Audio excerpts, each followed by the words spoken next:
Good evening Niharika. यहाँ से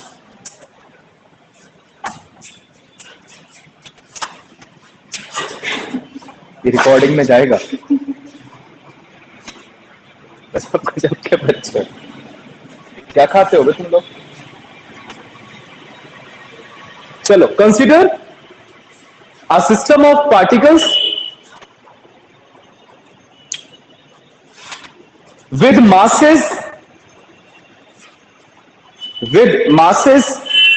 m1 m2 m3 dash dash dash mn,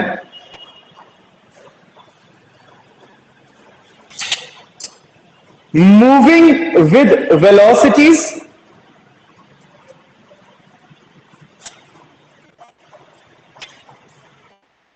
vector v2 vector vn vector। इसके बाद लिखना respectively, good afternoon, respectively।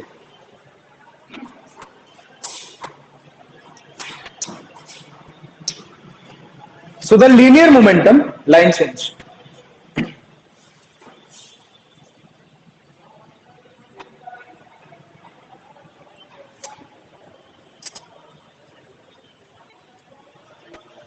of particles p1 vector is equals to m1 v1 vector, comma p2 vector is equals to m2 v2 vector dash dash dash, pn vector is equals to mn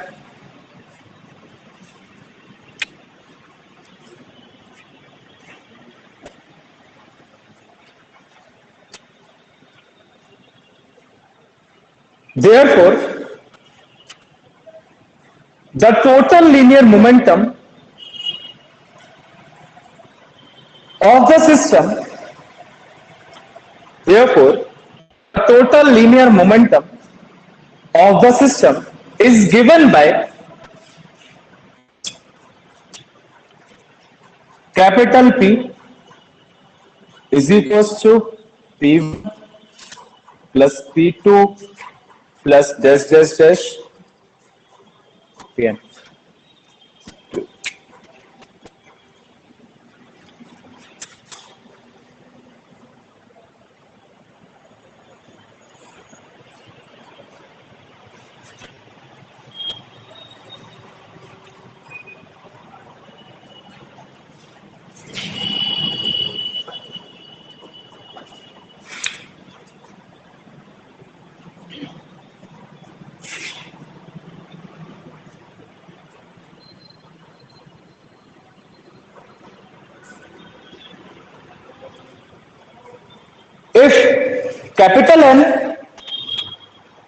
If capital M light कोल हो गई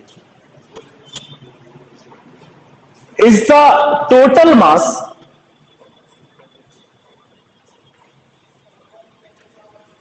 concentrated at the COM, concentrated at the COM and capital V के ऊपर vector is the velocity of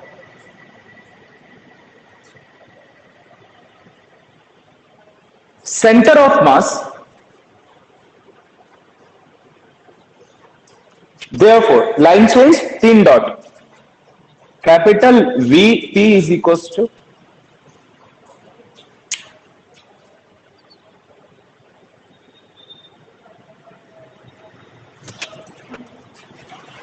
इसको दो equation 1, इसको दो equation 2, लिखो from 1 and 2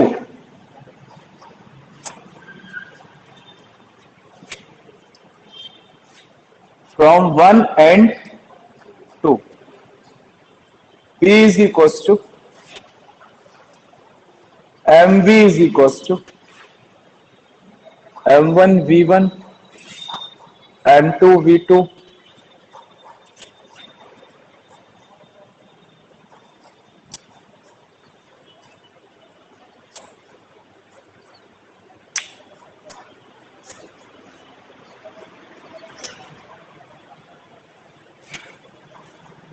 therefore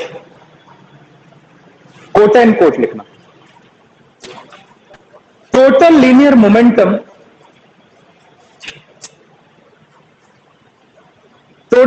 momentum of the system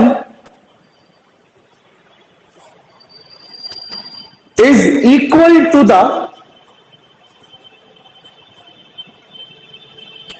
product of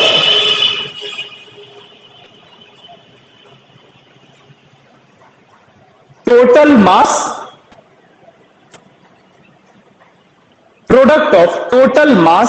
of the system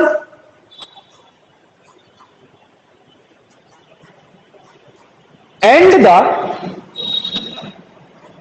velocity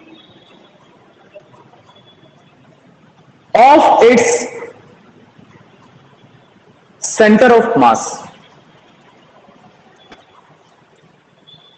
ठीक है, तो अगर मोमेंटम निकालना है पूरे पार्टिकल का तो इतने सारे करने की कोई जरूरत है नहीं। आपको अगर टोटल मास पता है बॉडी का और velocity of its centre of मास पता है तो आप निकाल सकते हो। वेलोसिटी ऑफ सेंटर ऑफ मास कैसे निकल जाएगी? रेडियस वेक्टर अगर दिया हो पोजीशन वेक्टर सेंटर ऑफ मास का तो डिफरेंशिएट कर, निकल आए। और अगर ओरिजिन पे दिया हो सेंटर ऑफ मास तो फिर आपको गिवन रहेगी। ठीक है, अगर ओरिजिन पे दिया हो तो dr अपॉन dt से कैसे निकलेगा? r इज इक्वल टू 0 हो जाएगा। ठीक है, तो फिर आपको गिवन रहेगी। Next, differentiating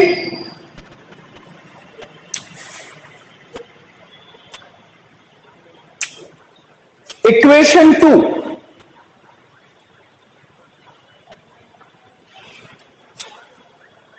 WRT with respect to time.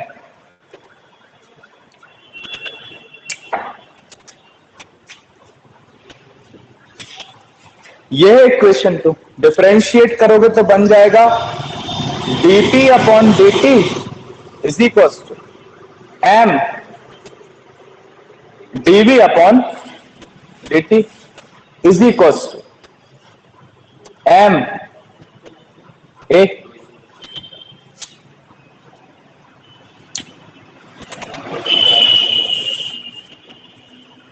is equals to f external.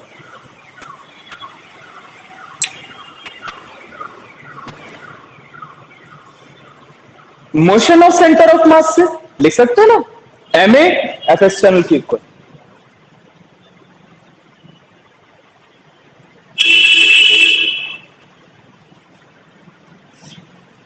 This is the statement of Newton's second law. This is the statement of Newton's second law extended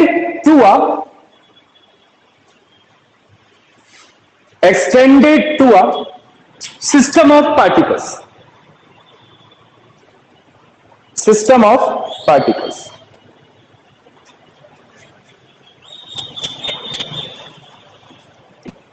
इसको coat end coat कर लेना। ठीक है,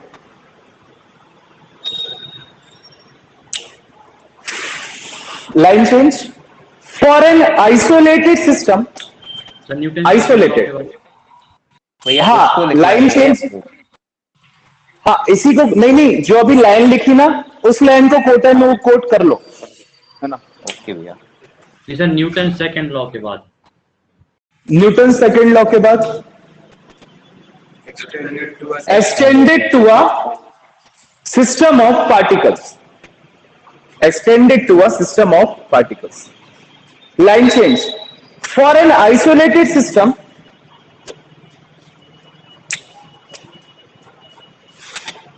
external is equals to 0. F external is equals to 0. Therefore dp upon dt हो गया 0. It implies that m dv upon dt 0. V is equals to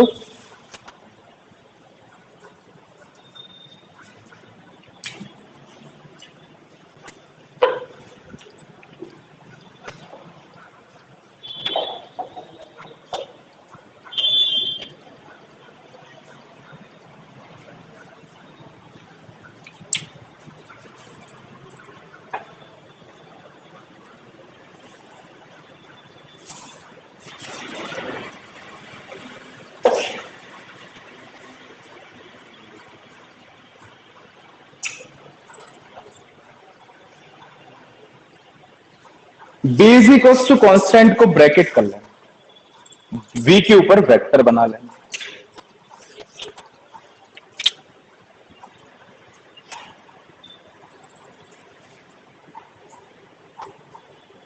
Done so. Okay. The most important 2 points, इसके conclusions जो आप लिखने वाले हो, इसी के बेस पे है पूरी की पूरी एप्लीकेशंस ऑफ सेंटर ऑफ मास. जो भी हम 4 एग्जांपल्स पढ़ने वाले हैं ना, वो इन्हीं 2 पॉइंट्स के बेसिस पे पढ़ने वाले हैं.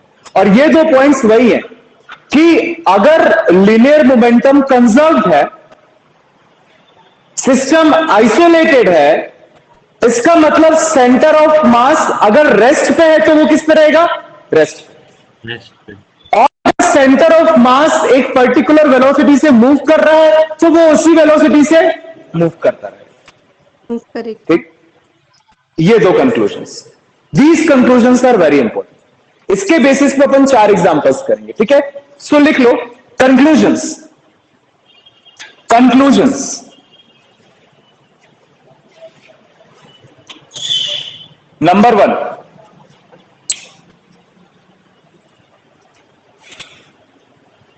when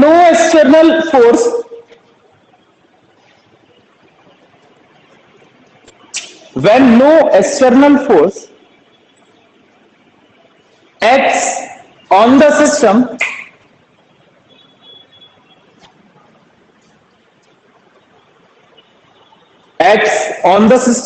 comma,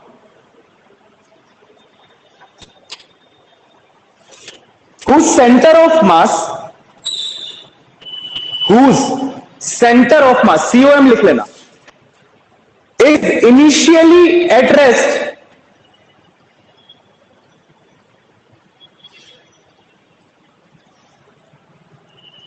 comma, the COM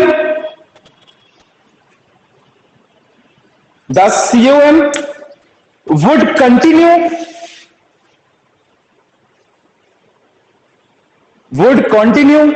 to be at rest.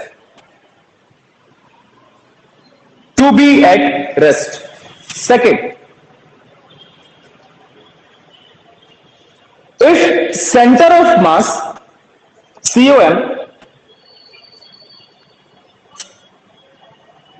is moving with some velocity,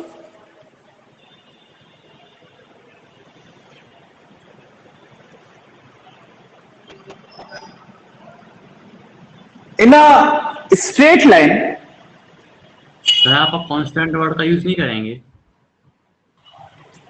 रुको, लिखो तो तुम. If the center of mass is moving with some velocity along a straight line, या in a straight line, comma, it would continue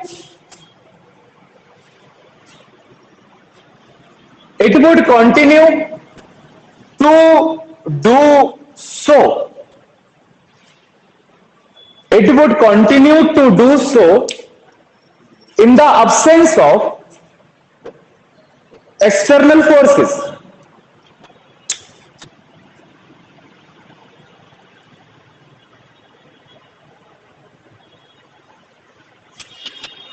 Third, एक और लिखो. However,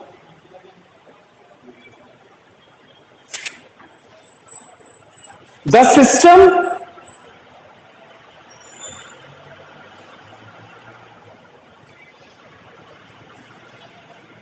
may be changing shapes or orientations, changing shapes or due to internal forces comma but it will have no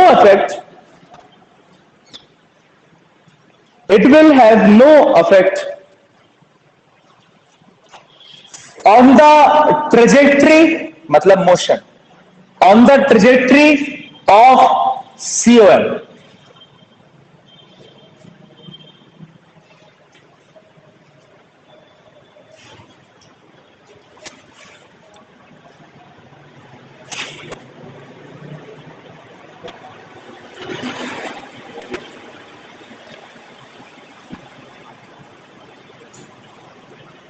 As such, we have discussed the moon or earth ka system, right? Let's see.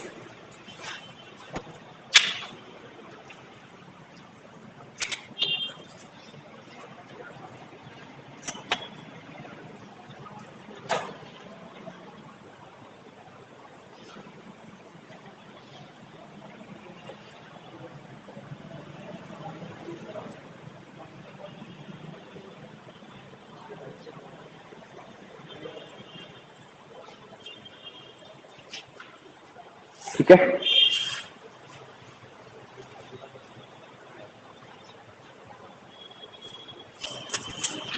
ये अर्थ है, ये moon है। ठीक, क्या किया हमने, समझिए इस चीज को। अर्थ और मून को टू पार्टिकल सिस्टम कंसिडर किया, टू पार्टिकल सिस्टम। ठीक, ये एक पार्टिकल है मास m2, ये एक पार्टिकल है मास m1। ठीक है, और हमने इसका एक सेंटर ऑफ मास ले लिया। ठीक, कहीं पे टू पार्टिकल सिस्टम का सेंटर ऑफ मास कहां रहता है? उन दोनों पार्टिकल्स के बीच में, उन दोनों पार्टिकल्स के बीच में। अगर हम अर्थ और मून को टू पार्टिकल ले लें, नहीं होंगे, होंगे क्या? अगर हम इसको टू पार्टिकल सिस्टम ले लें तो ये कभी भी कोलाइड नहीं हो सकते, क्योंकि इनके बीच में हमेशा क्या है? COM। तो अर्थ और मून अपना रिवॉल्यूशन करते रहेंगे, but they will never collide. पहली चीज, क्योंकि इनके बीच में ग्रेविटेशनल फोर्स ऑफ अट्रैक्शन है ना, that force is internal force है। कौन सा फोर्स है वो? यहां इंटरनल फोर्स। इसके अलावा ये सिस्टम आइसोलेटेड है, इसके अलावा ये सिस्टम आइसोलेटेड है, तो इसमें कोई भी एक्सटर्नल फोर्स तो वर्क कर नहीं रहा, कोई वर्क नहीं कर रहा। तो centre of mass will be constant position, either it is at rest और it is moving with the constant velocity, whatever. हमने यहां पे माना है इसको रेस्ट पे। इस सेंटर ऑफ मास को रेस्ट पे रखने के लिए इसके दोनों अपोजिट साइड सन और मून और अर्थ अपना अपना रिवॉल्यूशन करें। ठीक, इस सेंटर ऑफ मास को रेस्ट पे रखने के लिए मून और अर्थ अपना अपना रिवॉल्यूशन करेंगे, पहली चीज। ठीक, दूसरी चीज, होता क्या है, सेंटर ऑफ मास के होने के चक्कर में ये कभी भी कोलाइड नहीं करेंगे, क्योंकि सेंटर ऑफ मास हमेशा इनके बीच में रहेगा और सेंटर ऑफ मास के अपोजिट तरफ ही अपना मोशन करते रहेंगे। तीसरी चीज, earth is heavier than moon, तो centre of mass of a two particle system किसकी तरफ मूव करता है? हैवियर मास की तरफ शिफ्ट करता है। Good, so what we have consider कि सेंटर ऑफ मास किस पे है? अर्थ पे ही है। तो इससे एक और चीज क्लियर हो जाती है कि सिर्फ क्या कर रहा है? मून रिवॉल्व कर रहा है अर्थ के चारों तरफ। Moon is a satellite of earth. तो अर्थ का रिवॉल्यूशन हम क्या करते हैं? मून के रिस्पेक्ट में इग्नोर। अर्थ रोटेट करते हैं हम मानते हैं, और अर्थ के चारों तरफ मून क्या करता है?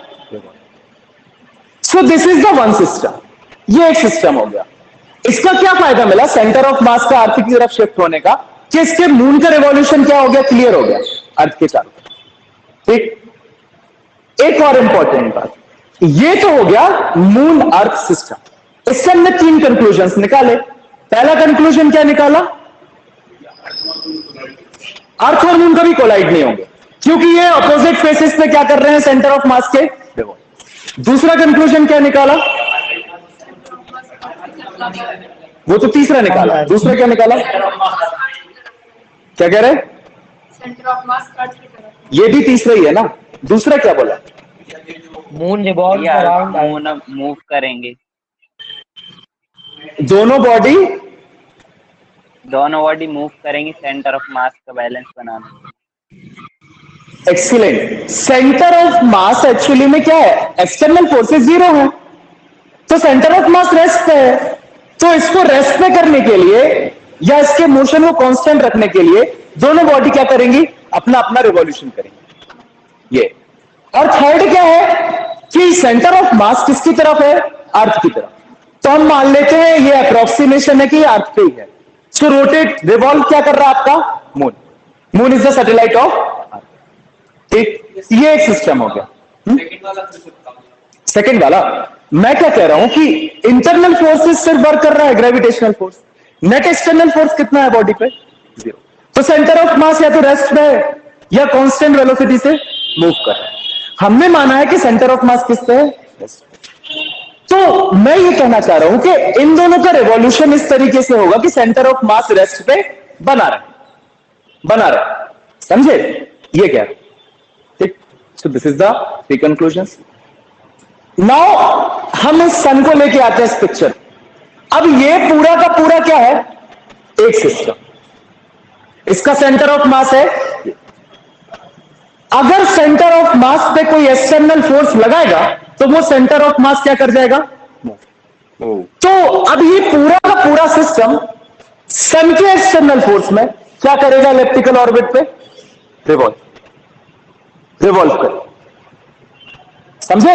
ये पूरा का पूरा सिस्टम सन के एक्सटर्नल फोर्स से क्या कर जाएगा, तो ये एक्चुअल में सिर्फ सेंटर ऑफ मास रिवॉल्व कर रहा है। हम ये इजी करने के लिए कह रहे हैं, इतना बड़ा सिस्टम लेने की जरूरत नहीं है। देखो हमने सिस्टम ये सेंटर ऑफ मास किस पे ले लिया, इस इलिप्टिकल ऑर्बिट की लेंथ पे।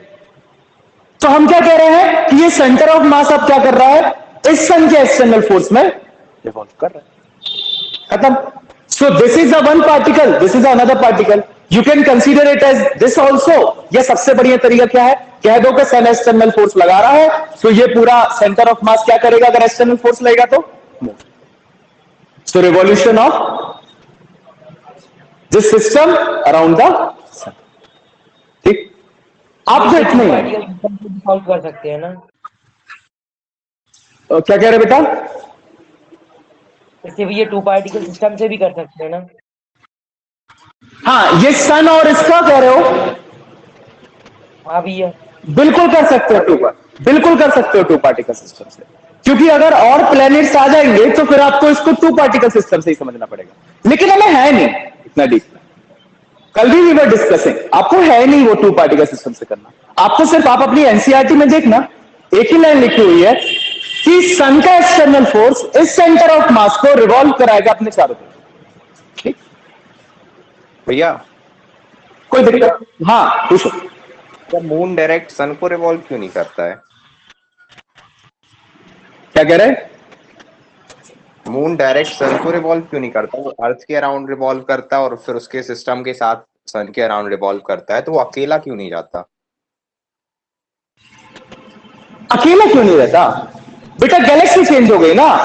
मून जो है वो अर्थ की गैलेक्सी में है, फिर सोलर सिस्टम का डिवीजन हो जाता है, सबकी अपनी अपनी गैलेक्सी है और अपनी अपनी एक परमानेंट सैटेलाइट है। अर्थ की परमानेंट सैटेलाइट क्या है, moon.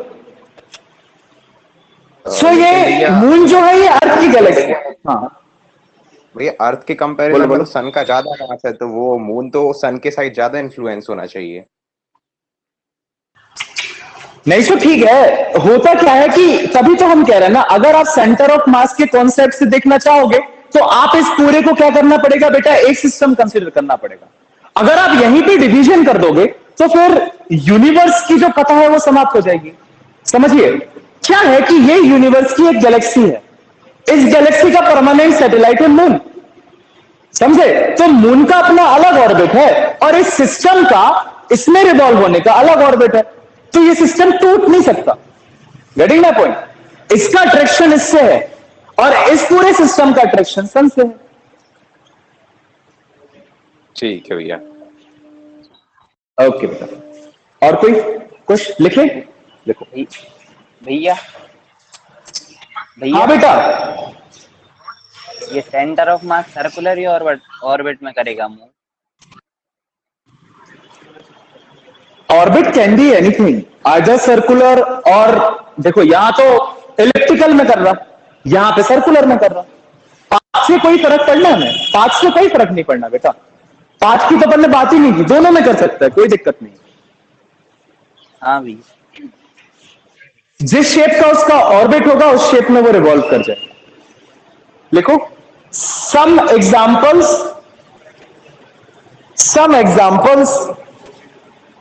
Of motion of center of mass. Some examples of motion of center of mass.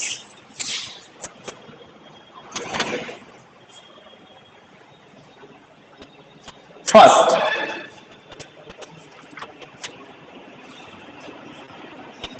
इसकी हमने हेडिंग नहीं दी, कहीं पे भी नहीं दी, चलो ठीक है।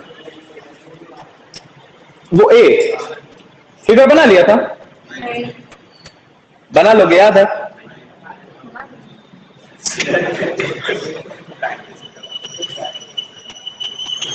ये एलिप्स है, ठीक है, ये सन है, ये मून का ऑर्बिट, अर्थ का, और यहाँ पे सेंटर ऑफ मास, ये अर्थ, मून। ये ज्यादा बड़ा बनाओगे तो मून का मास बड़ा लगेगा।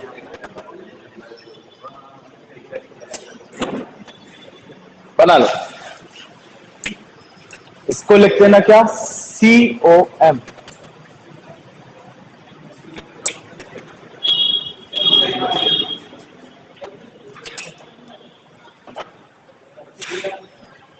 ये जो सेंटर ऑफ मास होगा वो बिल्कुल अर्थ के सेंटर पे तो होगा नहीं, थोड़ा हाँ सरफेस पे होगा। हाँ तो फिर अर्थ को भी तो थोड़ा रिवॉल्व, वो क्या है बेटा, अपन इसलिए तो कंसिडरेशन ले, अप्रोक्सीमेशन है ये।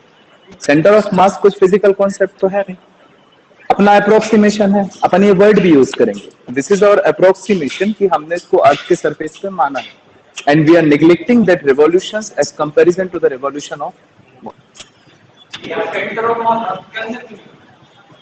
है। अर्थ के अंदर ही सेंटर ऑफ मास। अरे वो ठीक है, वो सरफेस ही पे है, उसको वैसा, क्योंकि अपन को इसके ऑर्बिट पे भी तो बनाना वो। रोटेशन का क्या कॉज है?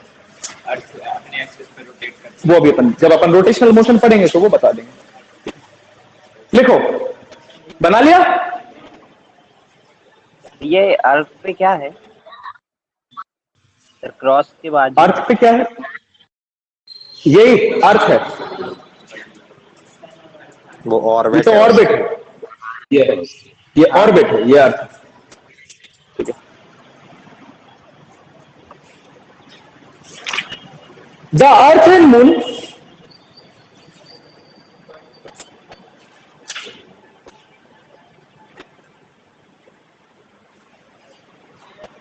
exert gravitational force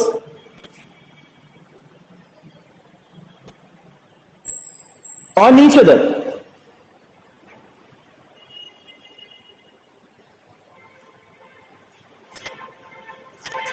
comma, which are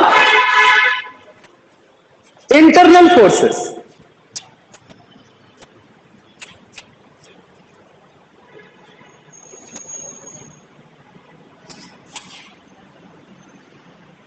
Full stop. However,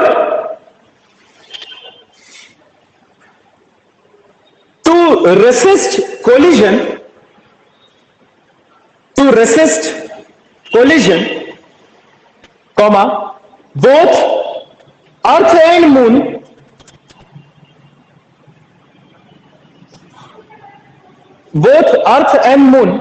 are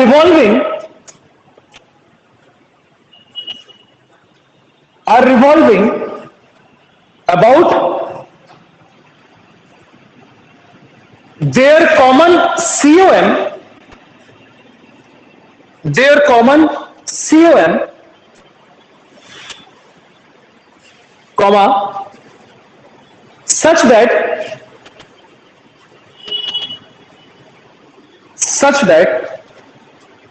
they are always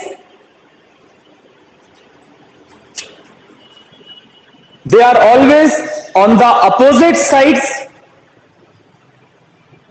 They are always on the opposite sides of the common COM.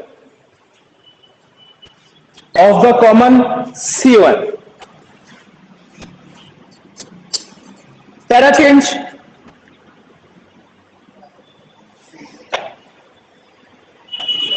COM is very close to Earth.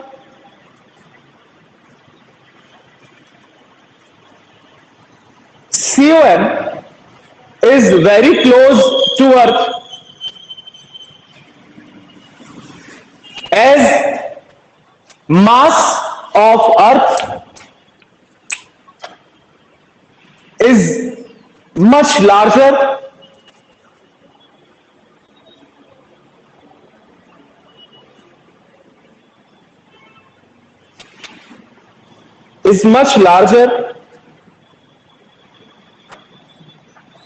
full stop. Thus we consider, देखो कौन सा word use किया, thus we consider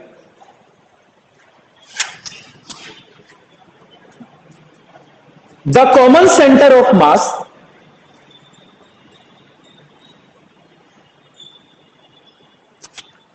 at the earth itself. Para change किया था ना यहाँ पे जहां बोला था, हाँ, common center of mass is at the earth itself. Full stop. That's why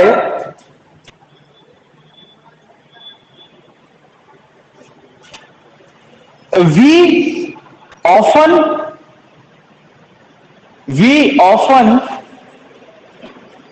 talk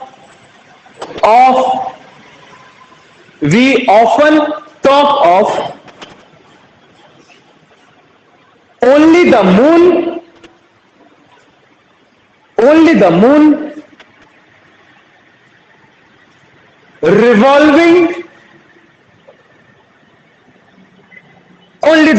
revolving around the sun. Oh, sorry. Okay, Earth. कहीं और दिमाग चला गया था. Only the moon revolving around the Earth.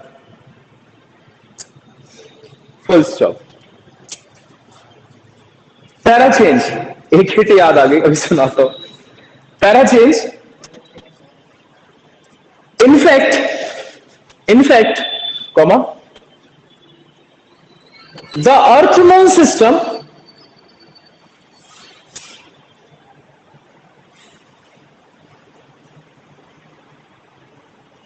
moves please repeat. in such a way. Okay, in fact, the Earth-Moon system moves in such a way that its COM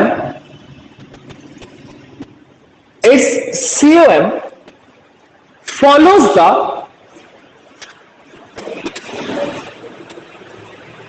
elliptical path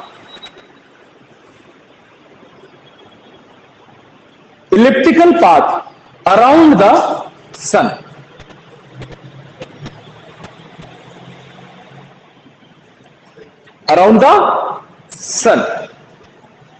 मारो full stop, नहीं bracket लगाओ, full stop नहीं, bracket. Due to external force due to external force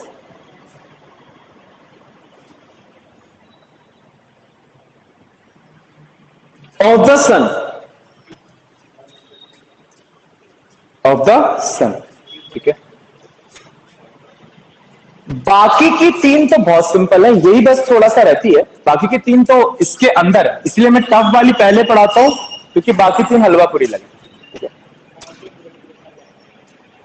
second,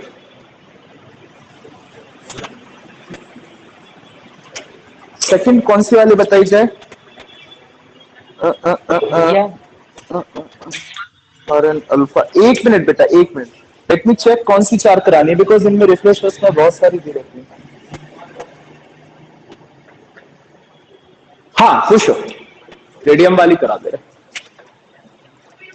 भैया अगर moon का मास अर्थ जैसा हो जाए तो वो सेंटर ऑफ मास मिडिल में आ जाएगा। सवाल ही पैदा नहीं होता, वो तो हो ही जाएगा, फिर वो सिस्टम ही खत्म हो जाएगा। अपन क्यों पढ़ेंगे यहाँ पे? अपन इस एप्लीकेशन से सॉल्व क्यों करेंगे अगर सेम मास इसकी बॉडी है? हमारा काम नहीं बन रहा ना उससे। सर जैसे सर मास और अर्थ और मून के बीच में मास डिफरेंस है, तो सर C1 अर्थ पर ही है, वैसे सर सन और दूसरे system sir earth moon system में भी तो सर डिफरेंस है इतना मास का, तो उसमें भी CUM किसमें कह रहे बेटा, कौन से में भी सिस्टम में है? सर सन और अर्थ मून सिस्टम के बीच में CUM होगा सर। हाँ होगा ना, वही तो दीपेश कह रहा था कि इसको आप दूसरी तरीके से भी कर सकते हो।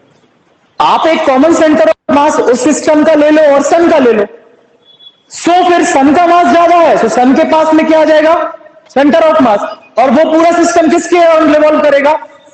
सन के। तो सर जब केस एक जैसा ही है सर, तो फिर ऑर्बिट अलग अलग क्यों है सर? फिर एक इलेप्टिकल एक और, क्या कह रहे बेटा? तो जब केस एक जैसा ही है बेटा सुनो, अब तुम कह रहे पार्ट्स अलग अलग क्यों है? एक सर्कुलर में कर रहा है, एक इलेप्टिकल में कर रहा है, ये कह रहे? यस सर, जबकि CUM एक ही बॉडी पर है। ठीक है, कोई बात नहीं बेटा, रिवॉल्यूशन तो एक पर्टिकुलर ऑर्बिट में हो रहा है ना। अब यूनिवर्स में जिस टाइप के ऑर्बिट्स बने हैं वही उनका पाथ है, अपने पाथ से हटके किसी और पाथ पे ट्रेवल तो नहीं कर सकती। शुरू से लेके अभी तक हमने सेंटर ऑफ मास में कहीं भी पाथ की जिक्र किया क्या? नहीं। This is possible on every single path. आपका पाथ अगर इलिप्टिकल है तो वो इलिप्टिकल घूम जाएगा, सर्कुलर है तो सर्कुलर घूम जाएगा। हमने इसलिए पाथ को इंट्रोड्यूस ही नहीं किया, उसमें कोई फर्क नहीं पड़ता इससे। ये तो हम किस लिए सॉल्व कर रहे हैं? रिवॉल्यूशन के लिए। क्या मैं एक बॉडी के अराउंड दूसरी बॉडी का रिवॉल्यूशन समझना है? ठीक है, चलो आगे बढ़ते हैं, वरना इसी पे अटके रहेंगे। Radon is equals to, sorry क्या कह रहा हूं, हाँ, सेकेंड एप्लीकेशन है डिसइंटीग्रेशन ऑफ न्यूक्लियस। जब भी कोई बड़ा न्यूक्लियस टूटता है छोटे न्यूक्लियस में, तो उसे क्या कहते हैं? न्यूक्लियर फिजन और फ्यूजन? फिजन, न्यूक्लियर फिजन पढ़ोगे आप क्लास 12 में अच्छे से। ठीक है, तो यहां ऐसा एग्जांपल यूज हुआ है, रेडियम Rn में प्लस अल्फा पार्टिकल निकालता है। ठीक है, केमिस्ट्री का इक्वेशन फिजिक्स में भी यूज होता है। तो होता क्या है, this is the disintegration of nucleus of radon into radium and helium.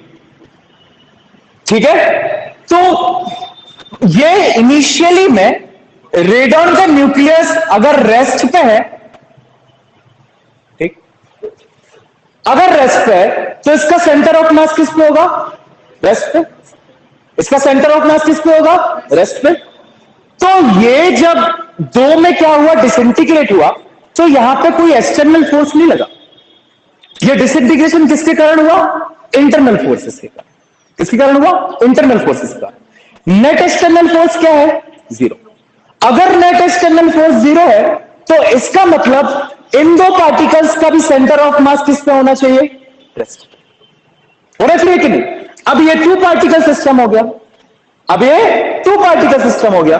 तो मान लो ये इसका सेंटर ऑफ मास है, यहां पे एक पार्टिकल है जिसको कह लो क्या? रेडियम, और यहां पे एक पार्टिकल है जिसको कह लो क्या? हीलियम। और ये हमारा क्या है? सेंटर ऑफ मास। तो तो कहने वाली बात यह है, इन दोनों का मोशन इस तरीके से होगा कि आपका सेंटर ऑफ मास किस पे बना रहे? रेस्ट। ठीक। अगर मान लो इसका न्यूक्लियस रेस्ट पे ना होके किसी पर्टिकुलर वेलोसिटी से क्या कर रहा था? मूव। एक पर्टिकुलर वेलोसिटी से क्या कर रहा था? मूव। यहां पे हुआ reaction, and suppose this is the velocity. तो अब रिएक्शन के बाद हीलियम और रेडियम आरएन इस तरीके से मूव करेंगे कि सेंटर ऑफ मास जो रेडियम का है वो अपनी वेलोसिटी कांस्टेंट रखे और कांस्टेंट डायरेक्शन में रखे।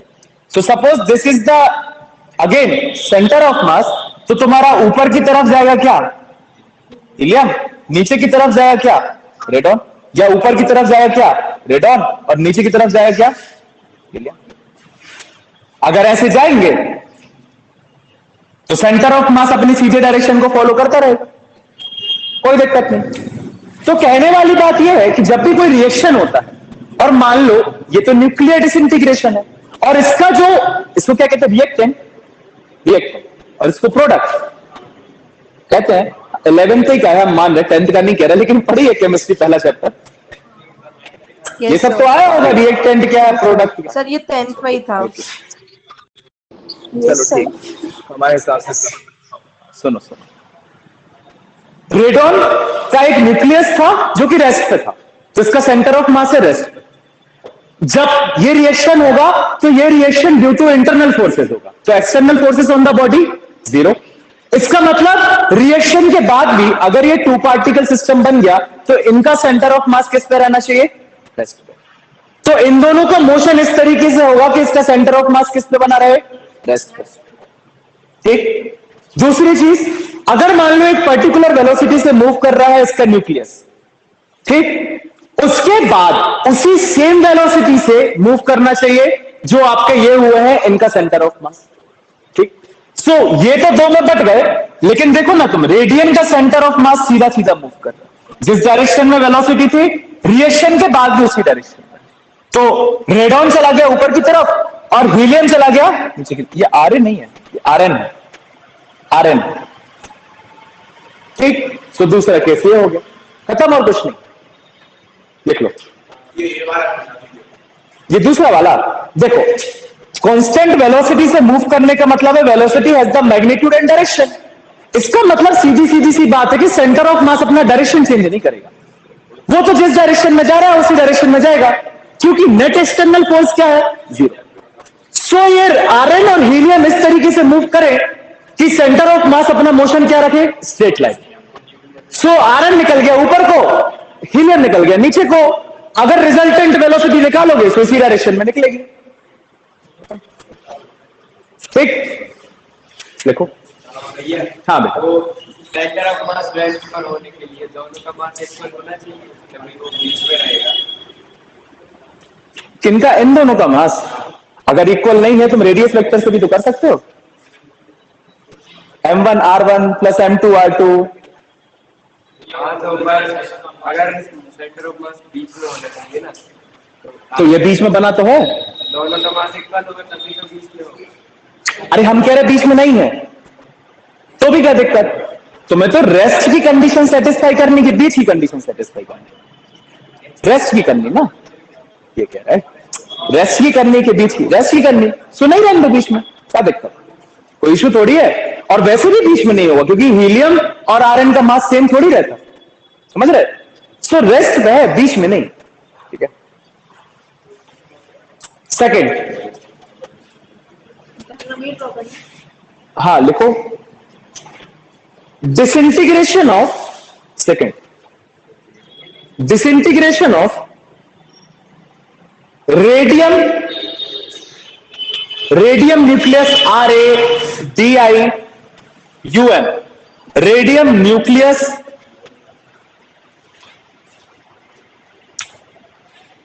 into a nucleus of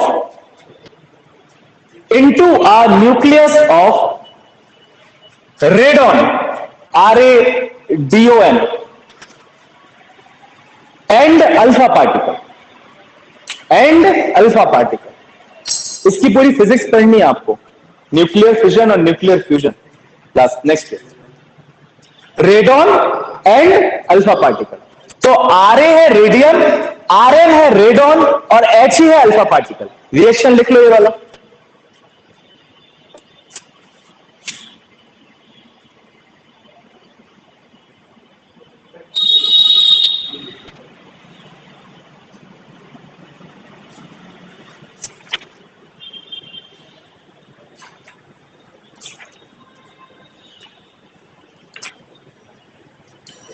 Line change. If the decaying nucleus, decaying DECAYING, DECAYING, decaying nucleus, bracket में लिखो RA, close bracket, is at rest, comma, the products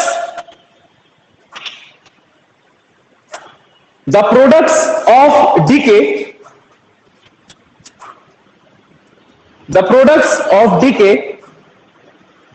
bracket में लिखो क्या, Rn and He,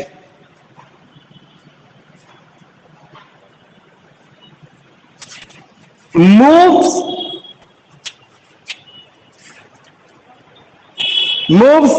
back to back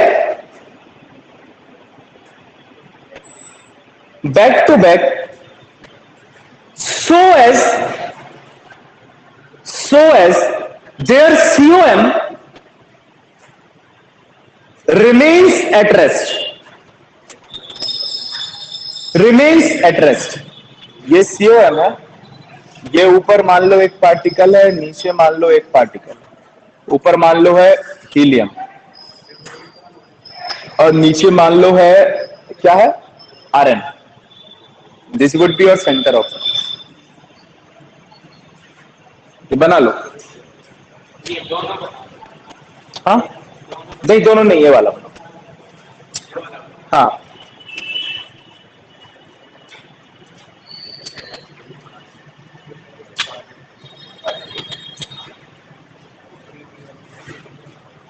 ये helium लिखा कि जो ज्यादा छोटा हो गया हो तो हीलियम है इसके अंदर।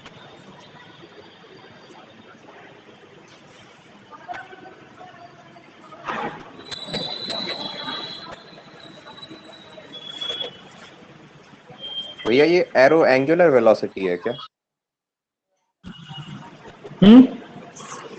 ये जो क्या कह एरो रहे है वो बेटा? एंगुलर वेलोसिटी डिनोट कर रहा है क्या, जो लेफ्ट वाले डायग्राम में? नहीं, it could be translational motion also, it could be translational motion also, it doesn't mean कि ये सिर्फ रिवॉल्व कर रहे हैं, ये मोशन भी कर सकते हैं, पार्टिकल्स हैं, है ना, इंटरेक्शन के कारण जो मोशन होगा। हाँ भैया।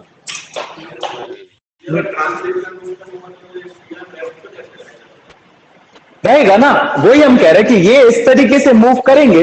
देखो ना, m1 r1 vector plus m2 r2 vector, कौन सा मोशन? ट्रांसलेशन है कि नहीं? फिर भी तो सेंटर ऑफ मास रेस्ट पे आ जाता है, कोई बड़ी बात नहीं, ठीक है। सेंटर ऑफ मास का रेस्ट पे होना again mathematical concept, getting my point. हम मान रहे हैं कि सेंटर, वही हम कह रहे हैं, कॉन्सेप्ट क्या है, ये बहुत ज्यादा कंफ्यूजिंग इसलिए है बिकॉज सारी बातें हवा में हो रही, जहां पे वो चीज सेटिस्फाई नहीं करेगी तो ये लोग क्या कह देते हैं कि वो तो मैथमेटिकल कॉन्सेप्ट है, बाकी यहां पे सेटिस्फाई हो रही है, right. You can make the centre of mass is at. Second point में लिख रहे थे क्या, पैरा में, ठीक है, para change. If the decaying nucleus is moving with some velocity,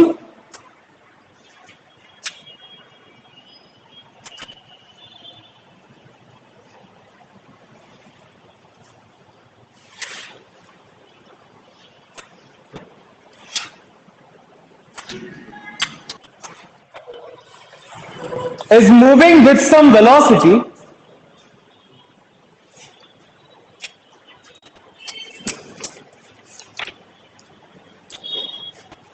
the products of decay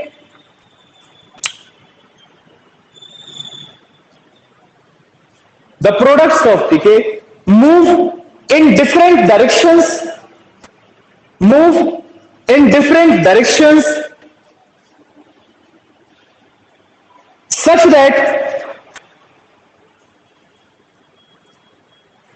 such that their COM keeps on moving,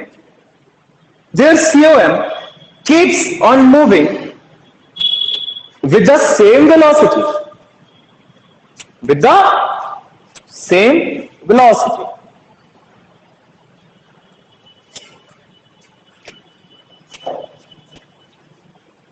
ये बना लो।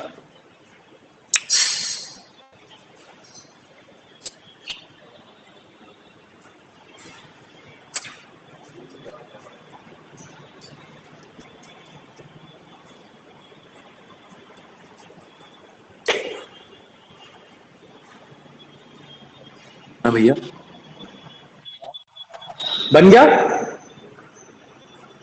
कौन सा बनाना भैया? ये वाला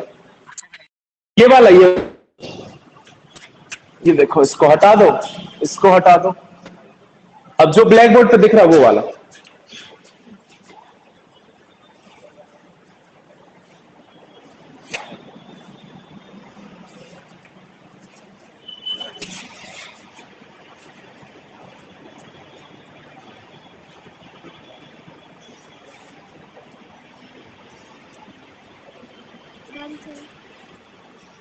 डन? ओके।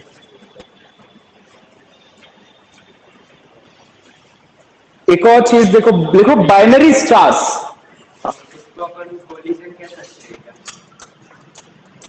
हाँ, reaction is a type of collision. Molecules collide करते हैं तब तो रिएक्शन होता है। न्यूक्लियर फिशन क्या होता है कि किसी भी बॉडी के ये मान लो ये एक एलिमेंट है रेडियम, इसका न्यूक्लियस है। न्यूक्लियस जब भी बहुत ज्यादा हाई लेवल एटॉमिक नंबर पे पहुंच जाता है तो उनके पार्टिकल्स वही होते हैं, बहुत ज्यादा कोलाइड करने लगते हैं, तो वो क्या होता है, फट जाता है या उसको कह लो डिसइंटीग्रेट हो जाता है। न्यूक्लियर फिजिक्स में देखेंगे, it is a type of collision.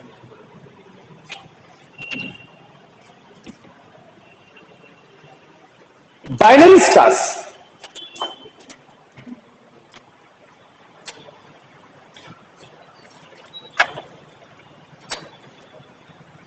ये एक ऐसा कॉन्सेप्ट है, इसको आप दो एप्लीकेशंस हो गई ना, इसको आप लिखते जाओ, आपको खुद ब खुद समझ में आ जाएगा। आई कैन गारंटी, नहीं आएगा तो मैं यहीं बैठा हूं, बट ट्राई टू अंडरस्टैंड। ठीक है, आप लिखो, मैं बोल रहा हूं, and you will definitely get understand. ठीक है, बता देता हूं क्या है ये। देखो, इतनी टेंशन नहीं,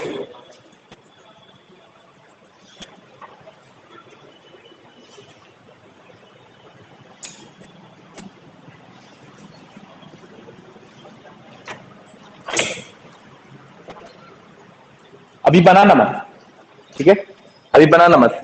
सेंटर ऑफ मास इनका इस पे तो नहीं है ना, ठीक है, इसको थोड़ा सा सीधा बना।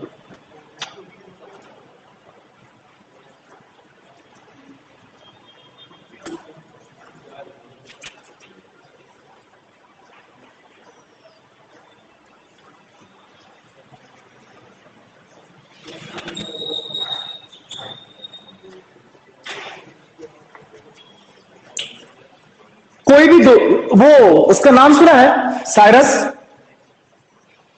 हाँ भैया सुना है, जिनको उससे ये क्या कहते हैं, यूनिवर्स वगैरह से प्यार होगा, उनने सुना होगा। ये दो होते हैं, Cyrus A, Cyrus B.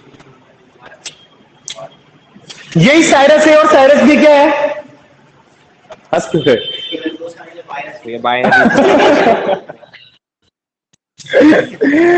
Cyrus A और Sirius B are the binary stars. इन स्टार्स के ऑर्बिट अलग अलग होते हैं, ठीक है, लेकिन ये कॉमन सेंटर ऑफ मास के दोनों तरफ क्या करते हैं, रेवोल्यूशन। इन दोनों का एक सेंटर ऑफ मास रहता है कॉमन, जिसके दोनों तरफ ये क्या करते हैं, ये देखो ये इसका ऑर्बिट है, ये इसका ऑर्बिट है, but they revolve around the common centre of मास। तो हमने क्या किया कि जितने भी दो स्टार्स का कॉमन सेंटर ऑफ मास निकाला, वो सारे की सारे स्टार्स क्या थे, बाइनरी स्टार्स, बाइनरी स्टार्स। तो ये क्यों इतनी मगजमारी की फालतू में बढ़ाने के लिए, to show that M1 and M2 attract each other with the gravitational force A। इन दोनों के बीच में एक इंटरनल फोर्स वर्क करता है जो क्या है, gravitational force. They attract each other by, right. B, इनका मोशन एक कॉमन सेंटर ऑफ मास के दोनों तरफ है। इस कॉमन सेंटर ऑफ मास के एक तरफ ये रिवॉल्व करेगा, उसके दूसरी तरफ ये रिवॉल्व करेगा। दे नेवर कोलाइड, बिकॉज वही पहली एप्लीकेशन, इसके अपोजिट साइड में एक है, इसके अपोजिट साइड में दूसरा है, राइट। हाउएवर तीसरी कंडीशन इसमें ये आती है, हम कंसीडर करते हैं कि centre of mass coincides with the origin of the axis of two elliptical path. ये दो इलिप्टिकल पाथ है, इसकी ओरिजिन पे क्या है, सेंटर ऑफ मास है। तो अगर आप मान लो इसका रेडियस वेक्टर है r1 r2, इसका रेडियस वेक्टर है r1, तो अगर आप वो वाला फॉर्मूला लगाओ, r vector is equal to m1 r1 plus m2 r2 upon m1 plus m2, so ये हो जाएगा क्या, 0। तो आपका वही आ जाएगा, m1 r1 vector is equal to minus m2 r2 vector, minus m2 r2 vector. Always अगर r1 पॉजिटिव है तो r2 क्या है, नेगेटिव। कभी कोलाइड होंगे क्या, कभी कोलाइड होंगे ऑनलाइन, कभी कोलाइड हो सकते हैं, नहीं।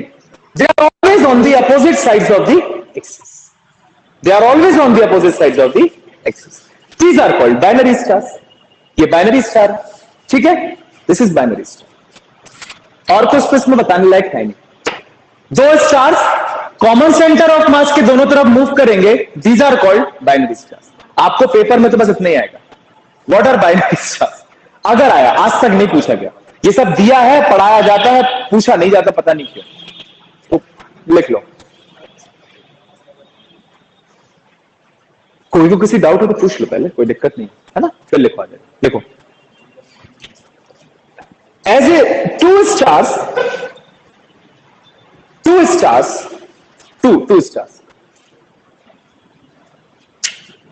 which move in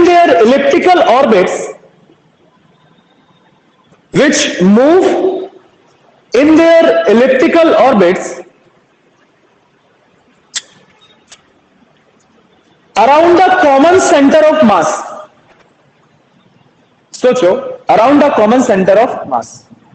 सोचो कि सेंटर ऑफ मास इतना इंपॉर्टेंट कॉन्सेप्ट है कि आपने यूनिवर्स में एक डेफिनेशन बना दी टर्म की सेंटर ऑफ मास के बेसिस पे। आप बाइनरी स्टार्स को डिफाइन किसके बेसिस पे कर रहे हैं, सेंटर ऑफ मास कर रहे कि नहीं। पहला है सारा सेम साइनस, उसका जो ऑर्बिट है वो उसी में रिवॉल्व करेगा। ये वाला मतलब अगर दोनों ऑर्बिट एक दूसरे में कोलाइड कर रहे हैं, कोलाइड नहीं कर रहे, वो 3D है। हाँ, दोनों के ऑर्बिट्स अलग अलग हैं, तो टू डिफरेंट। देखो ना डेफिनेशन में क्या लिखा है, इलेप्टिकल, देयर उनके खुद के elliptical orbits around the common centre of mass are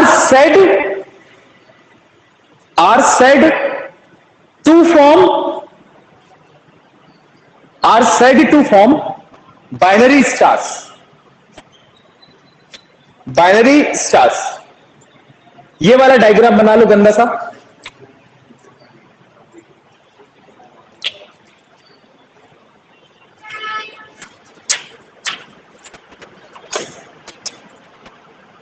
RIUS होता है, हाँ, two particle system of concept. दो से ज्यादा भी होते होंगे तो मुझे नॉलेज नहीं है, मेरे ख्याल से दो ही होते हैं।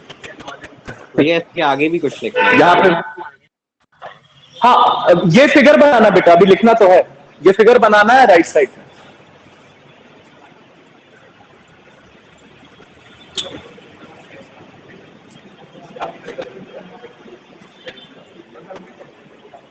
एग्जाम्पल साइरस, SIRIUS,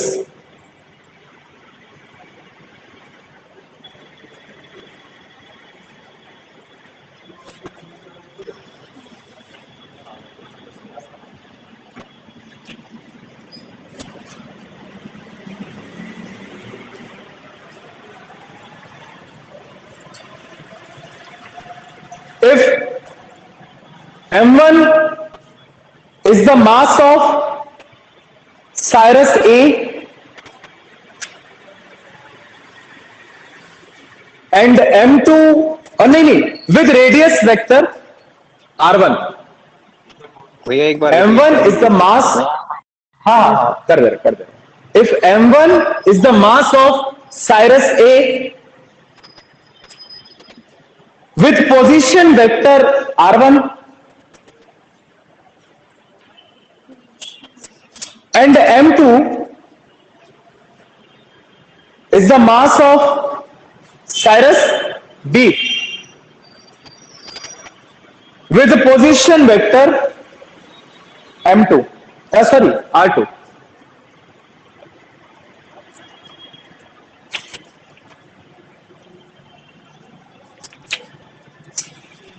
ठीक है, full stop. Therefore R vector is equals to, ये लिख लो,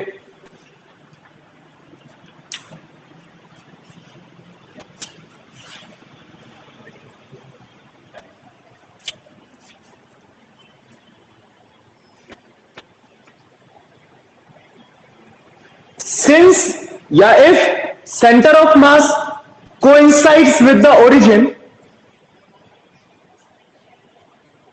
if center of mass coincides with the origin,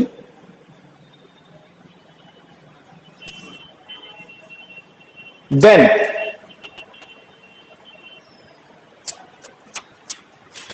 capital R vector क्या हो जाएगा, 0।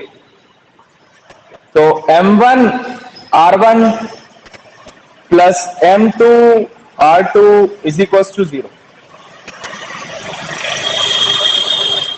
तो हो जाएगा M1 R1 is equal to minus M2 R2, या कह लो M1 upon M2 is equal to minus R2 upon R1।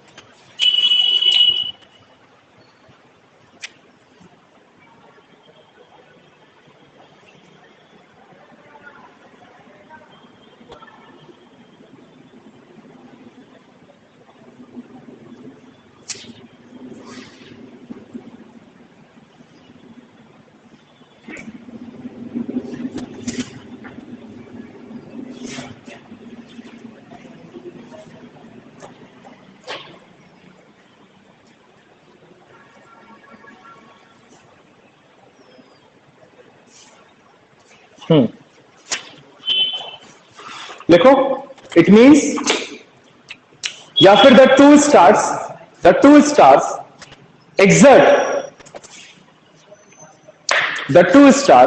exert equal and opposite gravitational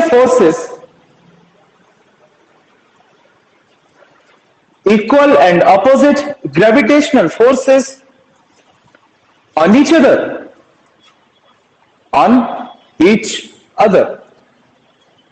full stop।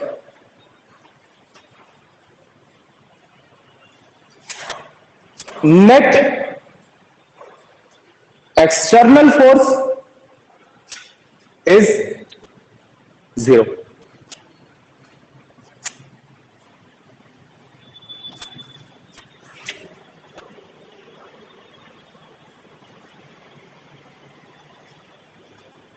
ठीक है भैया, होता क्या है, चलो नेट, हाँ ये एक्सटर्नल फोर्स होगा या फिर इंटरनल? ये है तो इंटरनल, जो ऊपर ग्रेविटेशनल के बारे में लिखा है वो तो इंटरनल है, लेकिन मैंने क्यों कहा नेट एक्सटर्नल फोर्स, क्योंकि एक्सटर्नल फोर्स भी 0, दोनों अलग अलग, ग्रेविटेशनल इंटरनल है, अगर तुम उसको टू बॉडी सिस्टम कंसीडर कर लो। ठीक है, हाँ भैया। देखो एक और चीज क्या होता है, एक्सटर्नल फोर्स है तो 0, कभी कभी और भी बहुत सारी सेलेस्टियल बॉडीज है ना, है कि नहीं है? वो सेलेस्टियल बॉडीज क्या करती है, इस सिस्टम पे फोर्स लगा देती, थोड़ा बहुत इसे, लेकिन लगा देती, ठीक है? तो ये स्टार्स जो इतना इजीली मूव कर रहे हैं ना, ये ऐसे नहीं करते मूव। रियलिटी में इनका मूवमेंट कुछ और होता है। देखो, ये साइरस है, साइरस बी है, ये फिर साइरस है, साइरस बी है, ये मूव करेगा, यहां से क्या कर जाएगा, क्रॉस कर जाएगा, फिर ऐसा ऊपर आ जाएगा, राइट? ये ए था, ये बी था, इनको ज्वाइन करते जाओ। इसका मूवमेंट ना ऐसा कुछ रहता है, जहां जहां ए रहेगा सिस्टम वही रहेगा, और ये क्या है, आपका सेंटर ऑफ मास मूव कर रहा है।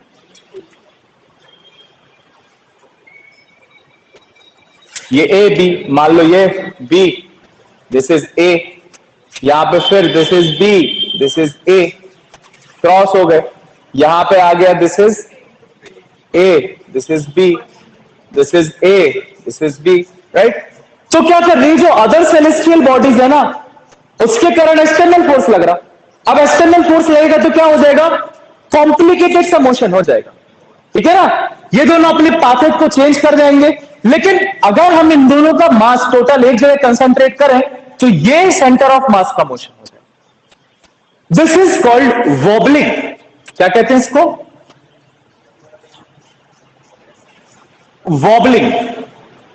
The effect of external force by the celestial bodies on the binary stars changes its type of path, that changes its motion. This is called wobbling.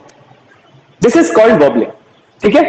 आपको है नहीं क्वेश्चन, बता दिया मैं, ठीक है? It is not there. You can check your NCERT where wobbling is there or not. You can check. है आपके पास NCERT? चलो उसमें चेक कर लेना, अगर wobbling होगा तो मैं लिखवा दूंगा। है क्या wobbling, समझ में आया? ये जो नॉर्मल मोशन हो रहा था ना, अगर एक्सटर्नल फोर्स लगेगा तो अभी ये क्या कर जाएंगे, अलग तरीके से थोड़ा बहुत मूवमेंट कर जाएंगे, जिसके कारण इनका थोड़ा सा कॉम्प्लिकेटेड मोशन हो जाएगा। This complicated motion is called wobbling, wobbling of binary stars.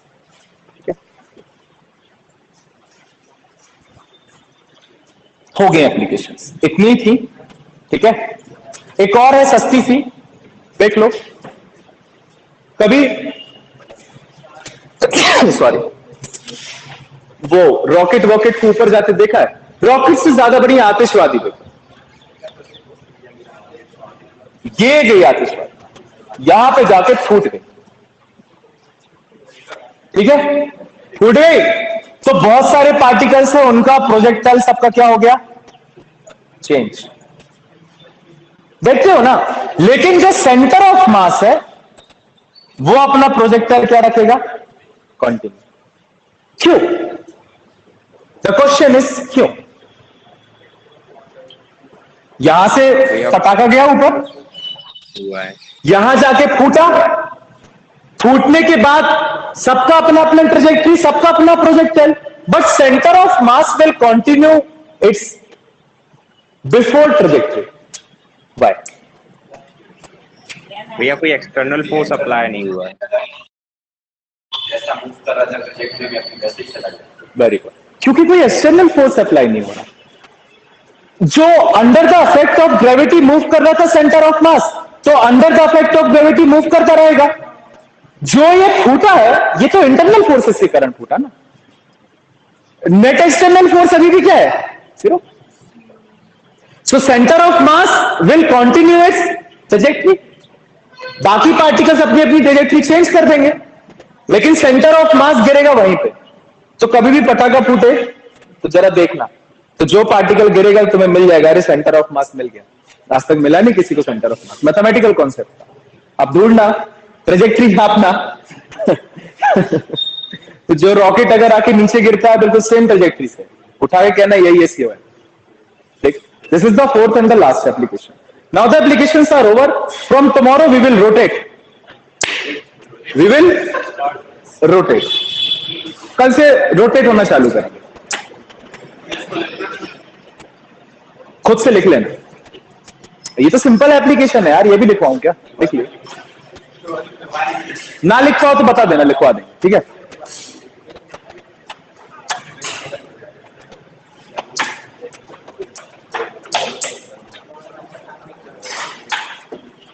क्योंकि मैं एक हिट सुना रहा था, क्या था, जब मैं अपने टाइम पे केमिस्ट्री की क्लास जाता था ना, जब मैं था केबी में, क्लास 12 की बात है, 11-12, तो जो मुझे केमिस्ट्री पढ़ाते थे sir, I don't quote the name, बहुत से बच्चे जानते हैं कौन, तो क्या था कि वो जब डिक्टेट करते थे तो पहले समझाते थे, तो अभी आपको चैप्टर आएगा आयोनाइजेशन एंथैल्पी वाला, या फिर केमिस्ट्री की बहुत से चैप्टर्स में पॉजिटिव, नेगेटिव और इंक्रीजेस और डिक्रीजेस बहुत यूज होता है, बहुत यूज होता है, कॉन्टिन्यूसली बहुत यूज होता है। तो वो जब डिक्टेट करते थे ना, तो वो क्या करते थे, मोस्ट ऑफ द टाइम उल्टा बोलते थे, जहां पे डिक्रीजेस था वहां पे इंक्रीजेस बोलते थे, जहां पे इंक्रीजेस था वहां डिक्रीजेस, फिर वो घूमते घूमते सबकी कॉपी देखते थे ऐसे, तो किसी ने गलत लिखा हो तो वहीं से कहते थे पट। तो क्या बच्चों का ध्यान रहता है लिखने पे, अब वो ध्यान देते नहीं है टीचर क्या बोल रहा है, समझ रहे, तो वो चेक करते थे कि ये सही लिख रहा है कि नहीं, मतलब आउट ऑफ द माइंड जाके तो नहीं लिख रहा। तो वो इंक्रीजेस का डिक्रीजेस बोलते थे, डिक्रीजेस का इंक्रीजेस, पॉजिटिव का नेगेटिव, नेगेटिव का पॉजिटिव।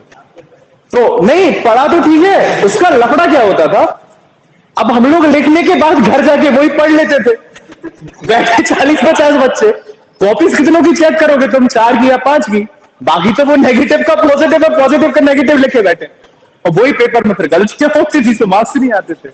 बहुत बच्चों के साथ ये हुआ, कॉन्सेप्ट समझने में दिक्कत आ रही थी कि आयोनाइजेशन एंथैल्पी नोट्स के हिसाब से डिक्रीज क्यों हो रही है, या तो इंक्रीज होना चाहिए था।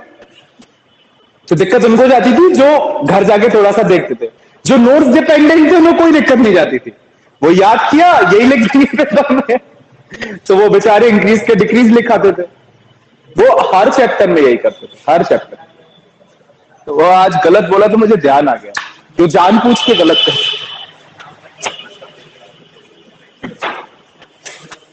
चलो bye bye. Thank you, sir. Bye भैया। थैंक यू बेटा, thank you, bye bye bye. Sir recording फिर ऑन थी सर। हाँ रिकॉर्डिंग ऑन थी, रिकॉर्डिंग ऑन थी, मैंने अभी बंद की। तुम्हें मिली? ओपन कर रहा है, चलो bye bye. Thank you, sir.